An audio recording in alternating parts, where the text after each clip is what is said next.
This is the Ear Hustling Podcast with James and Eric. Today, Eric is going to be running solo. James has some family obligations that he needs to attend to, but I'm not alone. I've got my two brothers from the different mother. I've got Randy and I've got Greg Hopkins. Both of these fine gentlemen are going to help me today touch a hot topic.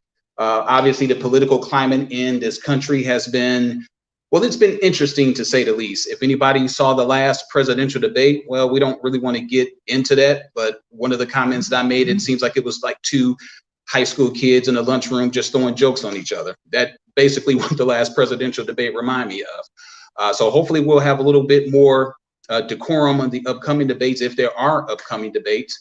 But I want to ask Randy and I want to ask Greg, because the two of these gentlemen have a vast knowledge when it comes to the political landscape of this country. Both gentlemen has a strong ties with the state of Utah. Randy just recently ran for Congress.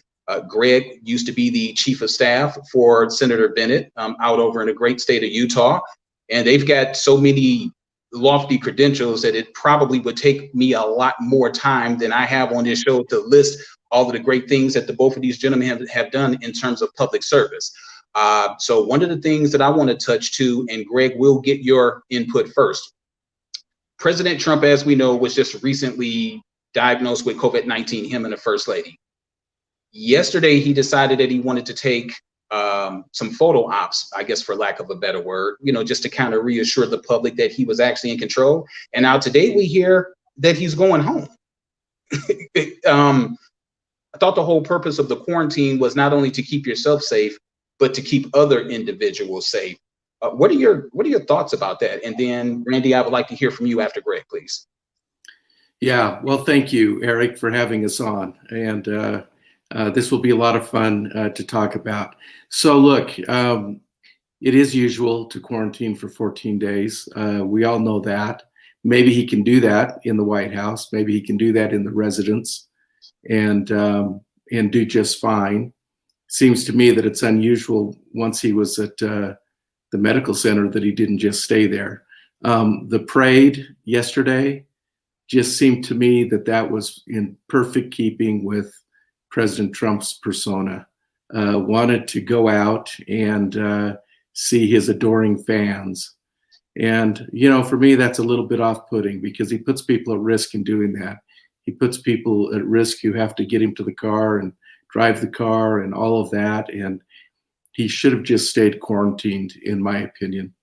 But I think that's in keeping with his character. He knew that he had adoring fans out there and he wanted to go see them.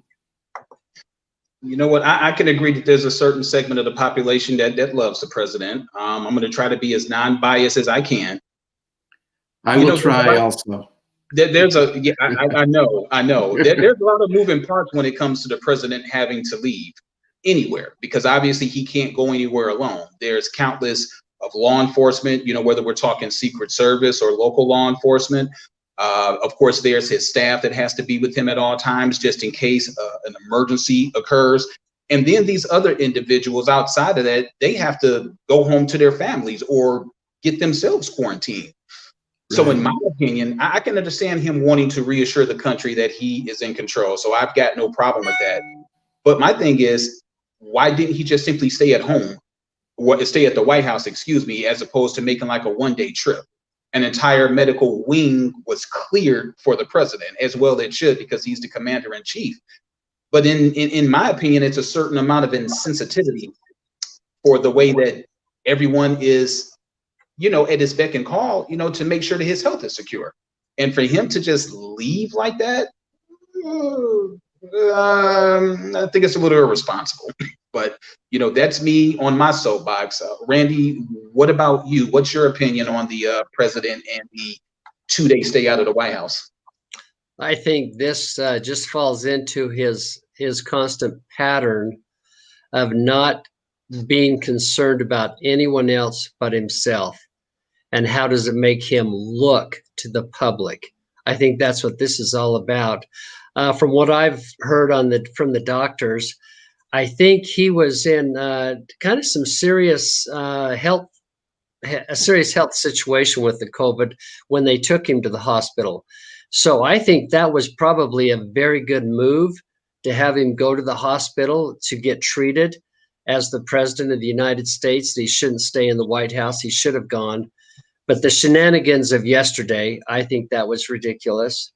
And going home today after hearing these doctors, I don't know what we can trust. What if we can trust what we hear from these doctors to really know how the president's doing? Because they're giving kind of mixed messages that he's well enough to go back to the White House, but he's still going to be on a regimen of medications. He's not out of the woods yet. So I don't know. And I'm not a doctor, so I don't know. But certainly yesterday, I think, was very insensitive. But again, it follows his persona that we've seen in the last 4 years, that he only cares about his image. He only cares about how is this going to make me look. And he wants to come across as looking strong and that he can beat COVID. And here's one other fear that I have. And I predicted this a couple of days ago. I said, if he comes out of this like Sunday night or Monday, he's going to say, hey, there's nothing to worry about here. Don't worry about COVID. And that's exactly what happened. He tweeted out, I don't know the exact words, but something to that effect, that don't live your life for COVID. It's not that big of a deal. And yet we know that 200,000 people have died in this country from COVID. Yeah, I was just about to say that not only have 200,000 people died, but we really don't know the long-term effects of the individuals that beat COVID. I read this one article. I think it was someone over in Alabama. It was a 19-year-old athlete. He had recovered from COVID, but then he wound up dying like 2 weeks later after he had a clean bill of health from brain complications. Wow. Which they said that was due to COVID. Yeah. So, you know what? 200,000 people died, and it's definitely unfortunate. And that total is probably going to wind up increasing. But just because the president of the United States, he has access to experimental drugs, he has access to the best medical care in the world, everyone's not the president. And for him to just come off nonchalant, like, well, hey, I beat it, you can beat it too, it's the wrong approach to take, in my opinion. Because there are a lot of people, you know, who beat it and then they wind up dying later on from complications. So let's just kind of segue into something else. Let's just say President Trump comes out with the clean bill of health. He's on the campaign trail. Let's just say he dies before the actual election. What happens in the process? Does Vice President Biden run unopposed? What happens? Do you want me to field that, Randy? Yes, yeah. Greg, I'll start. So this is completely uncharted territory for everybody. If the president were to die before the election, or if Vice President Biden were to die before the election, what would happen? All of the ballots are on their way out, and these two men are on the ballots. As everyone knows, the states govern these elections. And the states have deadlines for replacing someone on the ballot. All of the deadlines have passed, except for, I think, in 2 states. I think South Carolina and Connecticut, the deadlines are quickly approaching. So to replace one of these candidates on the ballots is not an option. So that means that if one of them were to pass away before the election, since voting is already going on, millions of ballots have already been cast, we would be voting for somebody who has passed away. And let's suppose for a minute that person prevailed and won the election. Then I think utter chaos would ensue, because we haven't been there before. And what would these electors be bound to do? The states would have a lot of say in what would, whether or not these electors would be bound to a candidate. So obviously you can't be bound to a dead guy. So what would happen? The most likely scenario, I think, is that, for example, if Trump were to win, the most likely scenario is that the electors would coalesce around the Vice President Pence, and he would fulfill, that role for the Republican Party as the new candidate. But I think almost assuredly lawsuits would follow, and there would be all kinds of chaos. And I think it would ultimately end up in the courts, or it would ultimately end up perhaps in the House of Representatives, which is the ultimate arbiter of who becomes president. So there are a lot of scenarios, and I don't want to go on too long, but there are a lot of things that could happen. Wow, that's pretty interesting.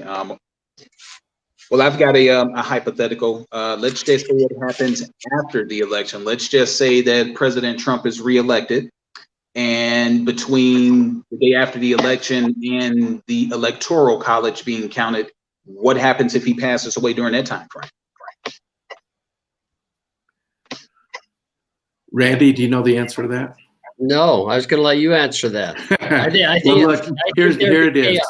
chaos. No, here's what it is. The 25th Amendment allows for the vice president to succeed the president if that death were to happen after the election and after the election were certified. Yes. So I think if death were to take place after the election, it might be pretty clear cut.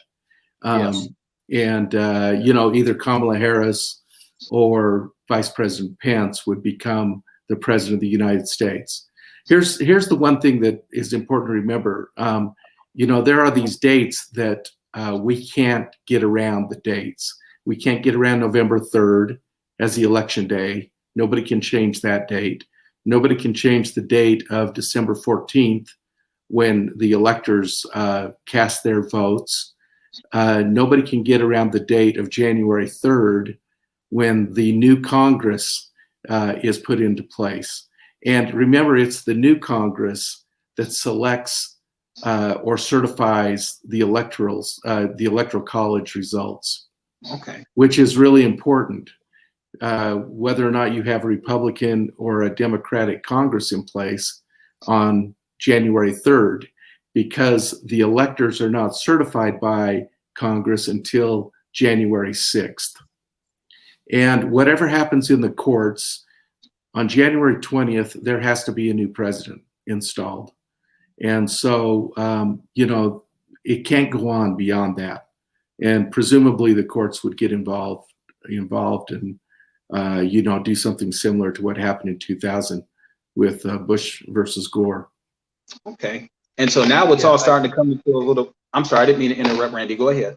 No, I think, well, the question was, yes, if President Trump died after the electors had chosen him in the Electoral College, but before his inauguration, then I think that would automatically go to Vice President Pence as per the 25th Amendment. I'm guessing that was what would happen. But if he died if President Trump was reelected and he died between the time of the election and before the electors went to the Electoral College to vote, then I think that would be kind of chaotic. But I'm guessing what you were saying, Greg, is that they would probably just cast their ballots for Vice President Pence. That is, I think, the most likely scenario, because I think that Congress, in an effort to just sort of maintain the integrity of our process, they would go with the ticket that won the election. I think that that's the most likely thing. But these are strange times, and anything could happen. And so let me give you a couple of scenarios, if you don't mind, Eric. Go ahead, please. Let's suppose this is a very close election, and if a president, the president elect who was voted in on November 3rd passed away, as you said, Randy, before the January 6th certification of those electors. if that were to happen, the state legislatures now are in power. And let's suppose in a battleground state like Wisconsin or Pennsylvania or perhaps Ohio, these are red state legislatures. They're Republican-controlled state legislatures. Well, let's suppose Biden won in those states in very close elections, or in those 3 states. Would those Republican legislatures then decide to change the rules so that those electors were not bound to the Democratic candidate and they could do what they wanted? You could switch the election completely as a result. And that's scary to me. And no doubt it would end up in the courts, but it is a scenario that could happen. You know, so it is going to be chaotic. No, I'm sorry, I didn't mean to interrupt. I was doing some research on what would happen in Michigan. And it seems like if something happened where the president passed away after the November date, but before the certification, Michigan would be bound to stick with whatever party, you know, came out the winner of the election, as opposed to my birth state, Indiana. If a scenario happened like that in essentially what we would call a recasting, Indiana would be allowed to switch parties if they wanted to switch parties. So to me, it's very interesting how, because we're uniformed, but yet we're not uniformed at the same time. Like you said, Greg, that would definitely cause utter chaos. And another question that I want to bring up after you're finished, it's concerning the electoral college versus the popular vote. But I don't want to interrupt your train of thought, but I did have some questions about that. Well, I think I've said all I can say on that point for now. Okay. Do you want to get into the electoral college? Yeah, I do. Before we do that, do you have anything you want to add, Randy? No, at some point I'd like to talk about this 25th Amendment, but we'll do that when you want to do that. Oh no, we'll go ahead now. I just threw that as for a question before my old man memory kicked in. Okay. Hey, you're still a young kid, Eric. Still a young kid. Well, thank you. I appreciate that.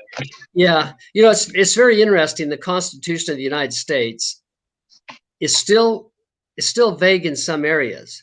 And one of the areas that it was vague in was what happens when a president leaves office, either through death or inability to do the job. The Article 2, Section 1 of the Constitution says that the vice president shall devolve into those duties. But it was unclear on if the vice president would actually become the president or just assume the duties of the president. And there's nothing in that article that said, how do you determine if a president is unable to do the job? Now, we do know we just witnessed last year? I can't remember how long it was. These years just flying by. The impeachment of Donald Trump. So that is one way to remove a president from office, is through the impeachment process, through misdemeanors and high crimes, and proving that, and the Senate making the decision to remove a president.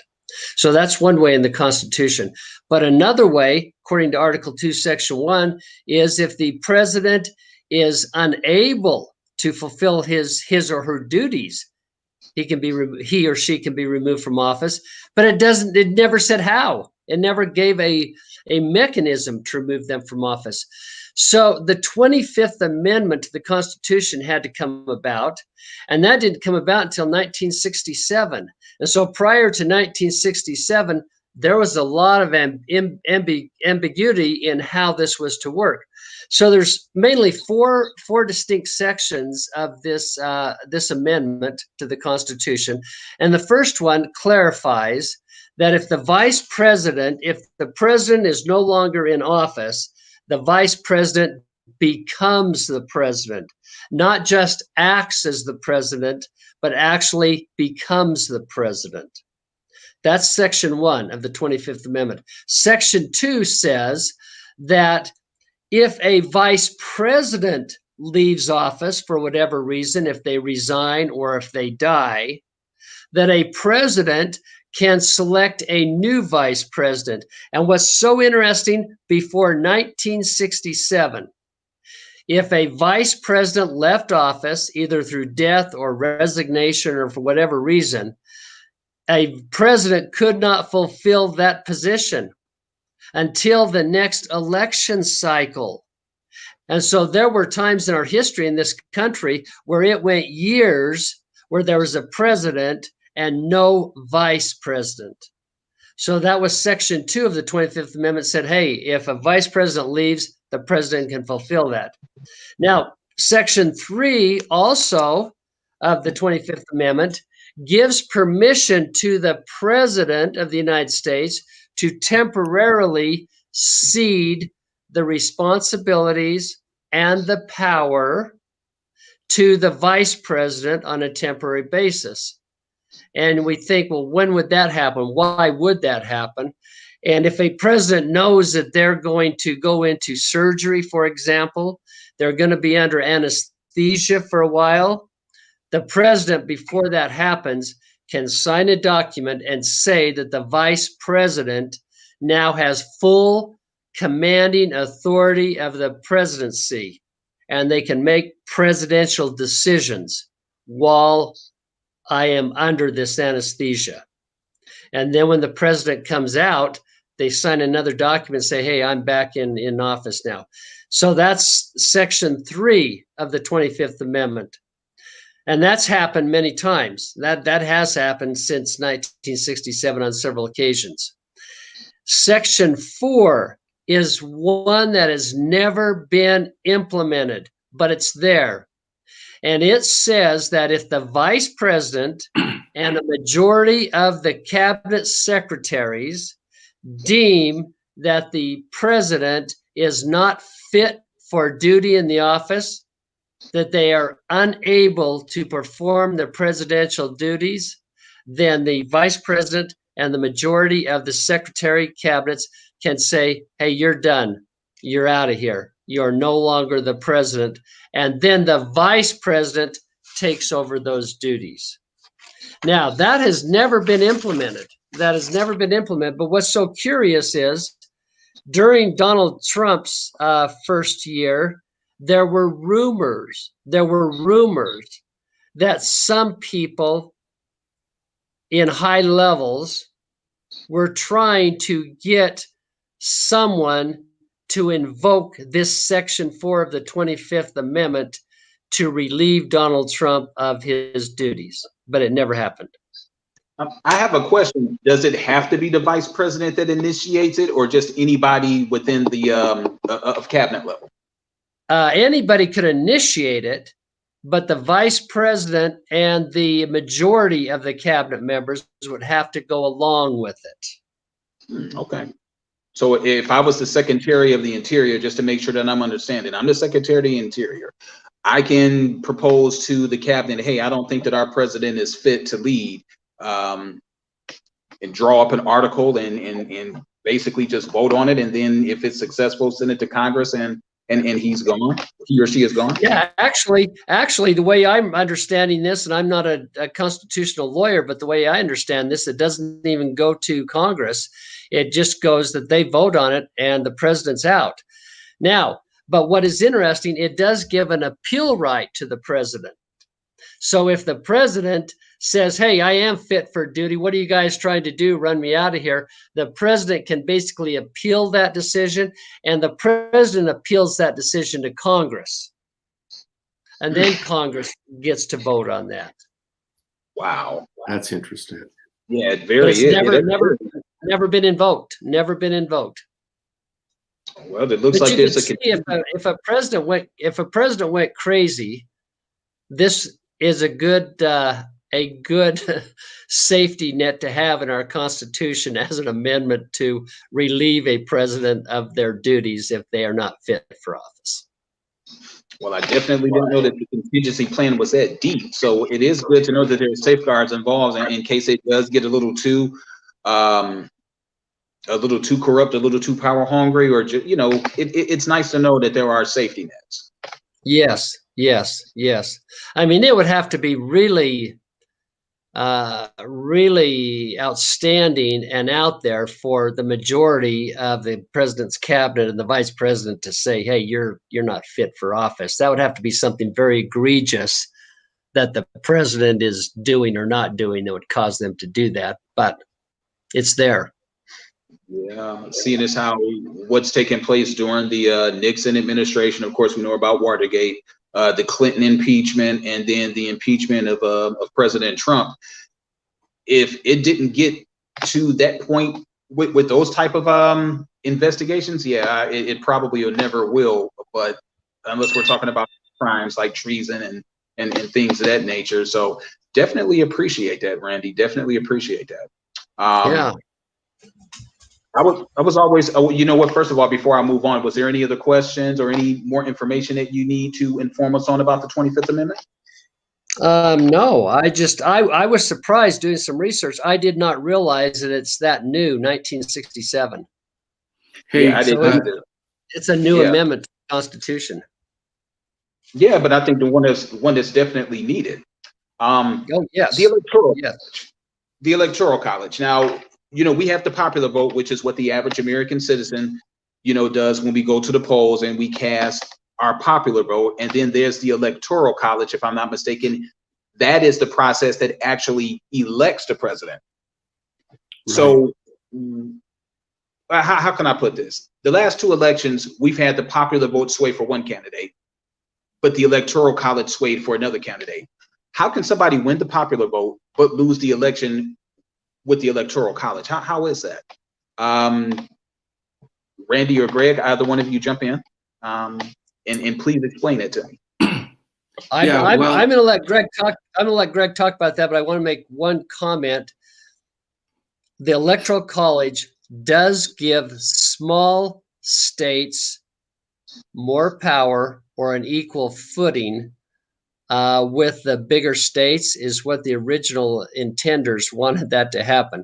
But having said that, Greg, go ahead and talk about the Electoral College. Yeah, well, that is right. The Electoral College was a compromise during the Constitutional Convention, and it was meant to give smaller states a greater representation in who becomes president. But the founders did not really have a democratic view of electing the president. They thought it should be a selective view, a select group of enlightened people who would select the president. That was their view. And remember, at the time of the Constitutional Convention, at the time of the ratification, it is something like only 2% of the people in America had the right to vote. It was a very narrow group. And so now the franchise has been expanded and expanded over the years to the point where nearly everyone now has the right to vote. So we've become very more democratic in our approach to electing the president. It's personally, it seems to me that all of the reasons for the Electoral College can be thrown out today. Everyone has access to information. The flow of information has become democratized. And it seems to me that that's the way we ought to elect our president. That's my personal bias. The way someone wins the popular vote and loses the presidency, like happened in 2016, remember that Trump lost the popular vote by 3 million, which is a pretty big number. Same in Bush and Gore in 2000. Gore won the popular vote and lost because of the electoral voting in Florida. And that's precisely how that happens, is that in some states, a particular candidate can run up the score. You know, Democrats run up the score in big states like California or New York. And so states like Florida that are very, very close every year, they can become the deciders. Florida could become the decider this year.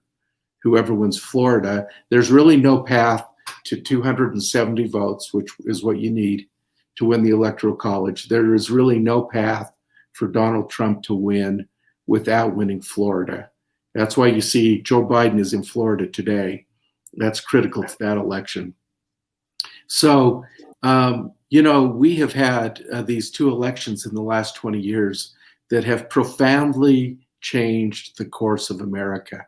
If you go back to 2000, pick your topic, whether it's climate change, whether it's the war in Iraq, we would have been as a country, regardless of how you feel about those issues, we would have been as a country on a very different trajectory than we are today on those particular issues. And it seems to me that the popular vote ought to decide that. The majority of Americans ought to decide that. And I just think it's the most fair way to go. And as we've talked about all of these scenarios today and how the state legislatures could get involved and muck up the process, how the courts could get involved and muck up the process, and how the House of Representatives could affect an undemocratic election. I just think the Electoral College ought to go, and we'd be far better off one vote, one person. And I think it would restore some integrity to the system and restore people's confidence in the system. This whole, nonsense, in my opinion, that Donald Trump has out there, that the only way he can lose is if the election is rigged, and he refuses to be willing to accept the outcome of the election. And he's arguing that these paper ballots are, rigged and can be manipulated and all the rest of that, even though there's no evidence that there's going to be that kind of corruption in our ballots. Our electoral processes, I think, have been really undermined with the people of America, and we need to restore that. And I think doing away with the Electoral College would do a lot to restore that confidence in our processes. Now, since it was inserted by the Constitution, would it take an act of Congress to undo it? No, it would take a constitutional amendment. Okay. So Congress could not do it on their own. It would have to go out to the states and be ratified by the states, and it would take an amendment to do it. Okay. And these little states who have this power, I can't see them ratifying to get rid of their power. Well, I think that's not an argument that sticks anymore. Look, we get all the input that we want as a little state. For example, in Utah, we get all the information, we get all the ads, we get everything about the presidential election here. And I just don't think that the Electoral College comes into play in terms of our representation anymore. I think it's a false argument now. That's my sense of it. You know what? The idea that I have, we have these elected officials, we have congressmen, and we have senators. If I'm over here in the 1st Congressional District in Detroit and my district votes a certain way, then I think there should be some sort of a law that empowers our congressmen to cast that electoral vote based on how the area voted. So I think that would be a great system. We are paying these men and women anyway. And it gets rid of a lot of the red tape, in my opinion. But the electoral system, it's just, to me, it's flawed and it's confusing. And I believe that is one of the biggest deterrents why individuals don't vote, because they really feel that their vote doesn't count, because ultimately the Electoral College decide who the president is. Yeah. And I agree with that. Yeah, I do too. And I think because the president represents all of America, doesn't represent one congressional district, one state, all of America, then the president should be elected by majority Democratic vote. Well, Absolutely, it should. Absolutely. And it would be virtually impossible for there to be a tie, because there's 535 members of Congress. So it would be a majority. So if it was 534, then there's a potential for a tie. But it's 535. Everybody gets their vote. So if it's like a 51-49 split, then the 51-49, split. But the majority, rules. during this presidential election, regardless of the outcome, there's going to be a group of unhappy people one way or the other. Yes, But the there thing will about it, True. after the election is over, then whoever he or she that governs us needs to govern us, not as Republicans, Democrats, being to the left or right, blue or red. We are supposed to be a United States of America. But right now, we're divided. We Yeah. can't Yes. figure out anything. We can't figure out how to tie our shoe right now with all of the unrest that's going on. I agree Yes. with you completely. But I definitely want to thank you for your input on that. Did either one of you gentlemen want to make a comment before we move on? Yeah, watch the vice presidential debate tomorrow night or Wednesday night. Yeah, not tomorrow night, Wednesday night here in Salt Lake City, Utah, the beautiful campus, the University of Utah. I am excited for that, and I hope people tune in to watch the vice presidential debate. I've got my expectations are a lot higher for the vice presidential debates than it was for the presidential debates. Yes. Mike Pence is pretty steady, pretty even kill. Senator Harris is a little bit of a firecracker, but she does have decorum about herself. You know how they say in boxing that styles make fights? Yeah. This particular debate is what's going to be exciting because of the contrast in styles. So I am really anxious. Speaking of the vice presidential debates, did we hear whether or not they're going to be in the same area or whether it's going to be virtual? I think right now the latest was they're going to be on stage, but they're going to have a plexiglass between them, and I think like 12 feet apart. Wow. Okay, well that's very interesting. Probably will take away a little bit from, I guess, the intimacy of the debate, but I guess we have to do what we have to do. Either one of these individuals could potentially be our president if something happens to the current president or the presidential nominee. So yes. I definitely can understand it. So let me go back off of the vice presidents for a second and pose this question. With the way that our president seems to have recovered from COVID-19, is it possible he could have had COVID-19 prior to the debate? Yes. We don't know that Yes. timeline. Yeah, we just don't know that timeline. And it's one of the unfortunate things. I think that I heard somebody say on TV that, Trump has become a symbol of his own lack of leadership on this issue by virtue of getting COVID. And I think that that's exactly right. Just sort of the cavalier way that they have gone about it, having that super spreader event with the judicial nominee, his rallies.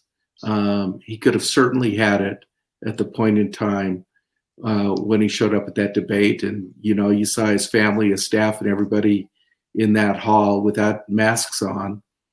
And it just seems a little reckless to me, a little cavalier, and doesn't demonstrate leadership and puts people at risk, frankly. Well, let me ask a more pointed question. Do you think he knew he had it? I don't know. I don't know. I don't know what he knew, but if he did, that is terrible to put other people's lives at risk if you know that you have that potential. But again, this goes in with this whole modus operandi that's what the whole time this coronavirus has been out there. He says, hey, don't worry about it. It's no big deal. Just don't worry about it. And now he's saying that right now that he's coming out of the hospital. Hey, it's no big deal. Don't worry about it. And yet people have died. And like you said, Eric, we don't know the long-term effects. Even if you live, even if you survive it, there are people that do have really damaged bodies from having COVID. So it's not something you want to get. No, you definitely don't.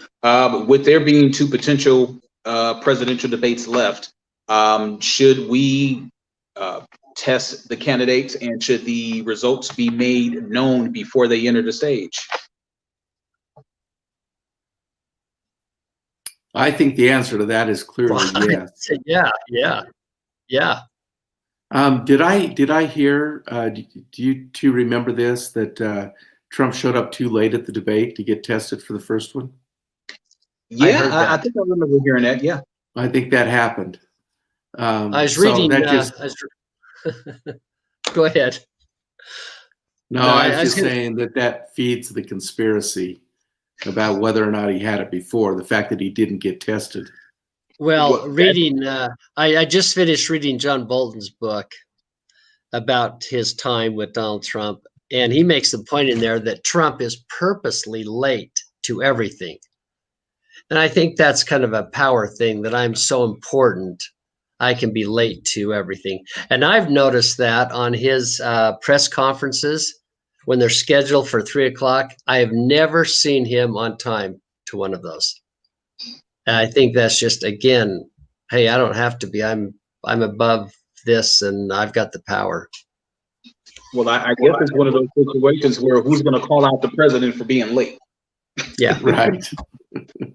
But that's the reason why I posed that question, is because I do know that he's always fashionably late.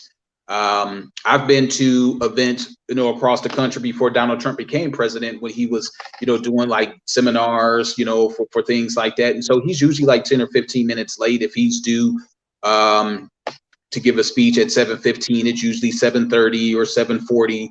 And it's like, well, hey, sorry I'm late, but it's just like, he lives in a world that most people won't live in, won't be able to live in. So Yeah. some of the things that he does is just, it really just boggles my mind. But I firmly believe, and I have no proof of this, but I believe that he knew that he had the virus, which is one of the reasons why when Biden was almost gesturing like we're not going to do a handshake, and it was just like, no. So, but do you think that some people actually think that it's a tactic that he did that to dodge a future debate because of how things went with the previous debate? Does anybody believe that? I don't think that was a tactic to dodge future debates, because he really thought he did great in that debate. I mean, that's what he wanted to do. And I think it was only after the debate when all the people around him said, Mr. President, you did not do well in that debate. But I think he thought he did what he needed to do in that debate. So I don't think he was trying to dodge future debates, but I don't know. Who knows with him? Wow. I don't know what his mind's thinking.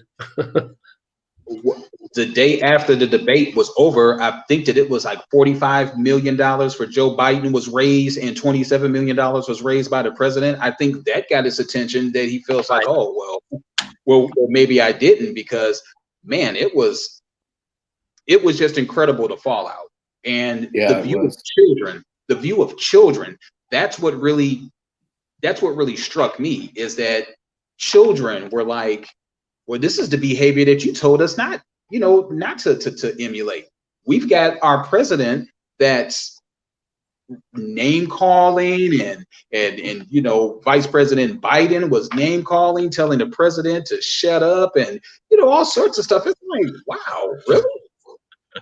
And I don't condone either one of them, because you're supposed to be the examples. You're supposed to be the best that we have to offer, and this is the best that we have to offer. It makes me want to run for president myself. You want to run, Eric? Hey, get your name on the ballot. That's what. Yeah, I agree totally with you. That's what upsets me so much about Donald Trump, is that he has lessened the dignity of the office of the presidency. Because growing up, I always looked at that as an exalted office that really was a dignified office, that was an example for peace, an example for goodness, an example for more morality. And that has been totally wiped out with the election of Donald Trump, in my view. He's destroyed that. And he has destroyed, in my mind, in my view, He has lowered the opinion of the United States around the world from other countries. And I think we are a lesser viewed country now than ever before because of Donald Trump. Yeah, it's a pretty interesting time. And one thing that I thought that I would never see during both conventions, you had Republicans endorsing Democrats and Democrats endorsing Republicans. I never thought that I would ever see that. But what is the significance of that? And do you think that perhaps maybe the two-party system is getting ready to end based on what we've seen at the Republican and the Democratic conventions? We'll start with you, Randy. I'm gonna defer that to Greg, because I've had a lot of discussions with Greg about that, but I'm interested to hear his opinion on that, the whole party system. Yeah, what Trump has done to the Republican Party. Yeah, well, I came up as a Republican operative and have been a Republican all of my life. And I worked for George H.W. Bush 41, and he was a true gentleman. And regardless of what you think about his politics, he was a true gentleman. And he brought dignity to that office. And most of our presidents have brought dignity to the office. I am still a fiscal conservative. I happen to believe in free markets and most of the things that the Republican Party believes on that front. There are other things that I've moved away from with regard to the Republican Party, irregardless of Donald Trump. But the two-party system has become so polarized that all we see are the extremes on the left and the extremes on the right. And I think the two-party system itself has done a lot of damage to our democracy, to our, talking to each other in the public discourse. And I would like to see it change. I frankly think that the Republican Party is maybe not redeemable, because we are not dealing with truth anymore inside the Republican Party. We call black white and white black and up down and down up, all in defense of a man, which is frightening to me that the whole Republican Party has gone wholesale into the tank for Donald Trump. And I don't think the party will recover from that.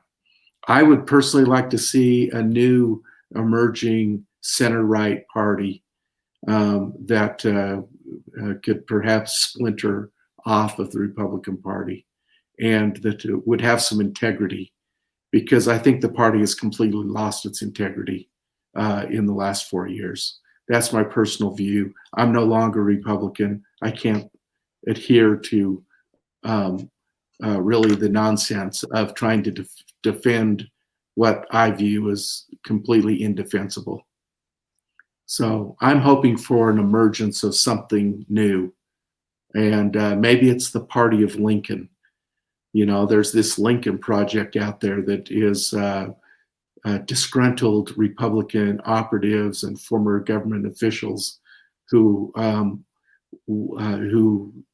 really can't handle what's happened during the Trump era. So maybe a Lincoln Party emerges out of this mess and gives people who are more conservative in their views something to hold on to. And I'm trying to think what would be the best way to do that. In my opinion, I totally agree that there needs to be another party, maybe even another two parties, just to kind of break up the dominance of the two-party system. In my opinion, though, it does start at the local levels. In order for us to get some steam on the national levels, we would have to start organizing, local elections to get these parties, integrated into the system. I don't think that it's realistic if we try to do it straight from the top and then try to work our way down. I do believe, city councils, things of that nature, governorships, state and state house representatives, state senators, things of that nature.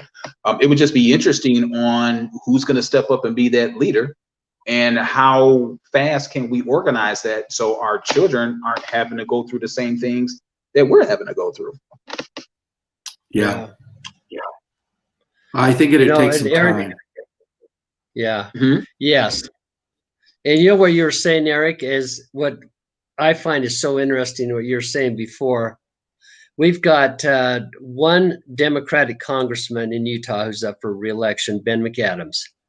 And he has several ads where people say, I am a Republican, but I'm voting for Ben McAdams. Now, I don't recall ever seeing political ads like that. And Greg, I don't know, maybe you have, but I don't recall that where one party says, I am a Republican, but I'm voting for the Democrat. I don't recall seeing ads like that. Yeah, it's unusual. Ben McAdams is in a slightly Republican district, and he needs Republicans in order to win.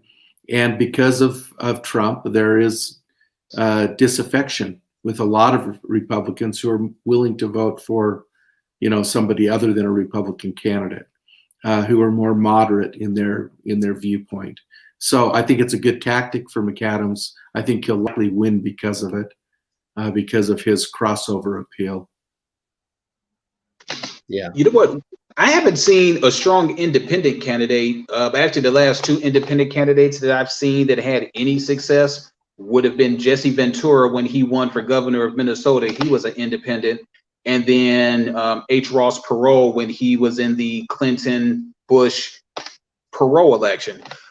Why is it that we have such a hard time with an independent candidate? Because you would think that an independent candidate would bring a blend of both, liberal and conservatism, combines him together and the best of both worlds, at least in theory. Why are we having such a hard time with the independent or the third candidate? Well, I think it's inertia. I mean, I think it's the infrastructure is in place for the Democrats and the Republicans. And people identify in such large numbers with those parties that it's almost impossible for somebody to break through. And remember, at the presidential level, they've got to run 50 campaigns in 50 states to be viable. And that is a hard infrastructure for anybody to build, both manpower, money, and all the rest that goes into running a statewide campaign. And they've got to do it 50 times. That's why I think, to your point, it's going to take a long time to grow from the grassroots level a new party. Or the other way that it could happen is a dynamic national leader who captures the imagination of the people and rejects one or the other of the parties. And I think this is a time where that could possibly happen. A General Powell kind of person, somebody with that kind of stature, who says, I'm done with the Republican Party for this, and this reason, and gets enough money behind him to be able to run a viable independent campaign. Maybe this is a period of time where that could happen. But any way you look at it, it would be tough to do. And speaking of independent candidate, and I really didn't want to bring this up, but I guess I have to, Kanye West. I'm sorry, I didn't mean to laugh. Kanye West. His notoriety and his fame would definitely generate some votes, but are you saying that it would take someone with that sort of cachet, somebody with the bankroll where they could start their own campaign and then just have some folks just kind of contribute, here and there? Is it going to take somebody multi-millionaire, almost billionaire status like the Ross Perots, the Kanye West, Dwayne Johnsons, Bill Gates? Would it take somebody like that to kind of break up the monotony? Yes, that's the way it would happen. A Bill Gates type, what's his name from New York, who ran this time? The former mayor. Bloomberg. Bloomberg. So yeah, Bloomberg. Bloomberg to me is the perfect example. Bloomberg has flirted with the idea of running as an independent. He might have the money to fire that thing up. But I don't think he's got the personal appeal to really pull it off. You know, Kanye's campaign is kind of an example.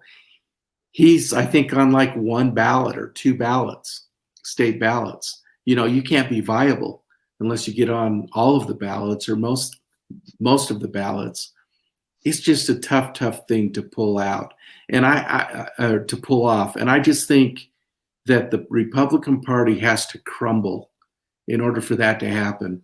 If there were a big blue wave, a big blue sweep in this election because of the dissatisfaction with Trump, you know, maybe something could emerge from the ashes there that could take off.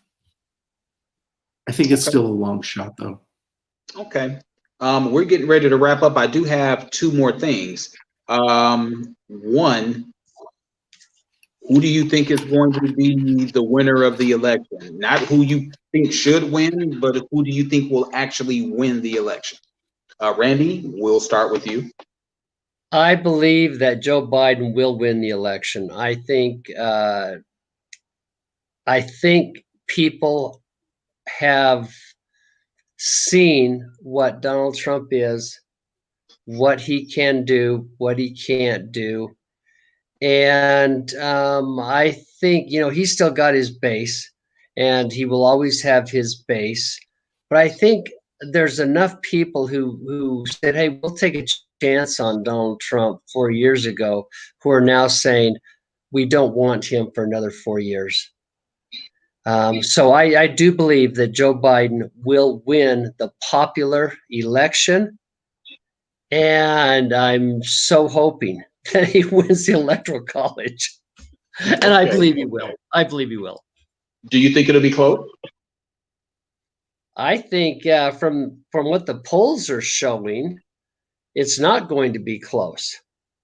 And I know that the Trump people say that's all fake news and fake polls, but boy, from what the polls are showing, it could be a landslide. Okay. Greg, your opinion? So I'm hoping for a landslide, but I think it's going to be closer than that. But here's the thing, the difference between 2020 and 2016. Joe Biden in all of the battleground states is well over 50%. He's at 52, 53, 54% in the battleground states. People are not changing their minds. You know, there are very, very few undecideds left in this race. And I'm not sure that very many of those will actually come out to vote anyway. And so I think that it is certainly Biden is most likely to win at this point. And I think that he will win. But I do think that it will be, you know, closer than maybe makes Randy comfortable. And I think that, you know, he'll win the popular vote and he'll win the electoral vote. And I think it is almost certain that Donald Trump will contest the results of the election. Okay. And that is unfortunate. But I think that's the way it's going to play out. Okay. And my final question, which is something that's very understated, who's going to win the Senate? Who's going to have control of the Senate and who's going to have control of the House? Right now, the House of Representatives is controlled by the Democratic Party, and the Republican Party controls the U.S. Senate. Will it remain that way with the presidential flip, or do you think that one or both of those chambers are going to flip? I think the Senate may flip, and I'm looking at the Lindsey Graham race. Who would have ever thought that Lindsey Graham could be beaten? But it's neck and neck. And so I think that is an indicator that maybe the Senate can be flipped. I believe the House is going to retain and gain some seats on the Democratic side. Okay. I agree with that. I think the House will gain, Democrats will gain seats in the House. I think that the Democrats will win Arizona. I think they'll win Colorado. I think that they'll win Maine in the Senate.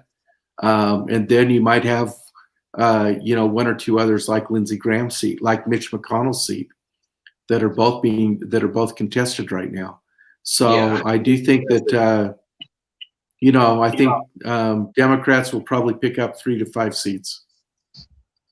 All right. So if the theory holds true, then you'll have, for the first time that I can remember, a country that's controlled by the Democrats in the House, the Senate, and the presidency. So maybe we may get some calming, of the political landscape if that happens, at least for 2 years. So you know what? Right. I appreciate the both of you guys being on the show. Before we part, I'm going to let both of you have a couple of minutes if there's something that you want to address, to the audience. Please feel free. Greg, we're going to let you go first, and then Randy, we're going to let you go second, and then I will close us out. Okay. Well, I think my parting comments are these, that elections have consequences.